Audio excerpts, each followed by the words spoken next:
बहुत सारे बच्चों की दादी। बहुत पुरानी बात है कि एक दादी अपने बहुत सारे बच्चों के साथ रहती थी। एक दिन दादी को जंगल से लकड़ियाँ इकट्ठा करने जाना था, तो उसने अपने बच्चों से कहा कि कोई भी आए तो वह दरवाज़ा न खोलें। ख़ास तौर पर उसने उनको एक बड़े भालू के बारे में सावधान किया, क्योंकि हालांकि वह भालू जंगलों में घूमता रहता था, फिर भी वह अक्सर घरों तक भी आ जाता था। सब कुछ समझाकर दादी तो जंगल चली गई और इधर बच्चों ने अपने घर की सारी खिड़कियां बंद कर दी और दरवाज़ा भी बंद करके वे घर में छिप कर बैठ गए। एक अलमारी के ऊपर बैठ गया, दूसरा अलमारी के अंदर बैठ गया, एक बिछोने के ऊपर बैठ गया तो एक बिछोने के नीचे बैठ गया, एक ओवन में छिप गया, एक चिमनी के ऊपर चला गया तो एक चिमनी के नीचे बैठ गया। परंतु एक छोटे बच्चे हैं सैलो 59 को छिपने की कोई जगह नहीं मिली, तो वह एक बोतल के अंदर छिपकर बैठ गया। आखिर वह बड़ा भालू घूमता घूमता उधर आ निकला। उसने देखा कि दादी आज लकड़ियां लेने जंगल गई है और आज बच्चे घर में अकेले हैं, तो आज उन बच्चों को खाया जाए। बस वह दादी के घर चल दिया। उसने जाकर दादी के घर का दरवाज़ा खटखटाया, बच्चों दरवाज़ा खोलो। जब कोई भी नहीं बोला तो उसने फिर से आवाज़ लगाई, बच्चों दरवाज़ा खोलो, मैं तुमको ब्लैकबेरी दूंगा। इस पर बच्चे बोले, नहीं, हमें नहीं चाहिए तुम्हारी ब्लैकबेरी, हमारे पास ब्लैकबेरी है।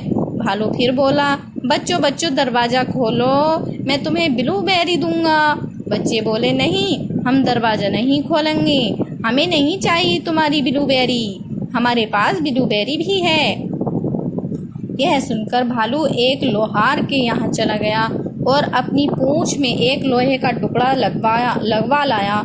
इस बार वह बच्चों से बोला, बच्चों बच्चों, अगर तुम दरवाज़ा नहीं खोलोगे तो मैं दरवाज़ा तोड़कर अंदर आ जाऊंगा। बच्चे बोले, हम तुमसे नहीं डरते ओ भालू, हम अपनी दादी का कहना मानते हैं। यह सुनकर भालू ने गुस्से में आकर अपनी पूंछ दरवाजे पर जोर से मारी तो दरवाज़ा टूट गया और भालू घर के अंदर पहुंच गया।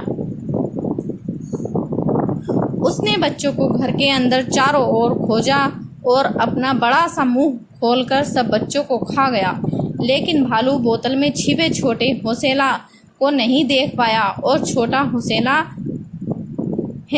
सब देखता रहा। इसके बाद भालू जंगल की तरफ चला गया। जब दादी जंगल से लौटी तो उसने देखा कि उसका घर तो बिल्कुल शांत पड़ा है। उसने पुकारा, बच्चों तुम कहाँ हो? जब उसे कोई जवाब नहीं मिला तो वह फिर बोली, बच्चों तुम कहाँ हो? उसे फिर भी कोई जवाब नहीं मिला तो उसने बच्चों को घर में हर जगह ढूंढा। उसने उनको बरामदे में भी देखा पर वहाँ भी कहीं कोई नहीं था। उसने उनको एटिक में देखा पर वहाँ भी कोई नहीं था। वह बेचारी बार बार पुकारती रही, बच्चों, मेरे प्यारे बच्चों, तुम कहाँ हो? पर कहीं से उसको कोई जवाब नहीं मिल रहा था। इसी समय छोटा हंसेला बोतल से निकलकर दादी की गोद में चला गया और उसने उसको सारी कहानी सुना दी कि कैसे भालू जंगल से आया, कैसे उसने अपनी पूंछ से दरवाज़ा तोड़ा, फिर कैसे उसने बच्चों का पता लगाया और फिर कैसे वह उन सबको खा गया।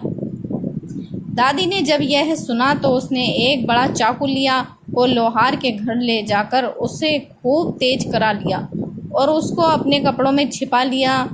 फिर वह जंगल में गई और उसने जंगल में जाकर आवाज़ लगाई, बैरले ओ बैरले, मेरे पास आओ। भालू बोला, मैं नहीं आता। दादी बोली, बैरले, अगर तुम मेरे पास आओगे तो मैं तुमको बहुत बढ़िया सी पुडिंग दूंगी। भालू फिर बोला, नहीं, मैं नहीं आता। दादी फिर बोली, बैरले आओ ना, मैं तुम्हारे कान भी गुदगुदाऊंगी। भालू बोला, ओह, बस यही तो मुझे बहुत अच्छा लगता है दादी।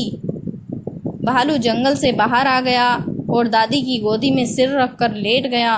दादी ने भालू के कान सहलाने शुरू कर दिए, पहले दायां कान फिर बायां कान। भालू को धीरे धीरे नींद आने लगी। दादी ने मौका देखा और अपने कपड़ों से चाकू निकालकर भालू का पेट फाड़ दिया। भालू का पेट फटते ही दादी के सारे बच्चे उसमें से निकल पड़े। दादी अपने सब बच्चों को घर ले गई। उसने उन सबको मल मल कर नहलाया, साफ कपड़े पहनाए, बाल बनाए, नए जूते और मोजे पहनाए और फिर उन सबको स्कूल भेजा। इस तरह दादी ने भालू को मारकर अपने बच्चों की जान बचाई। तो दोस्तों, आपको ये कहानी कैसी लगी? इसे लाइक करना, सब्सक्राइब करना और कमेंट करना।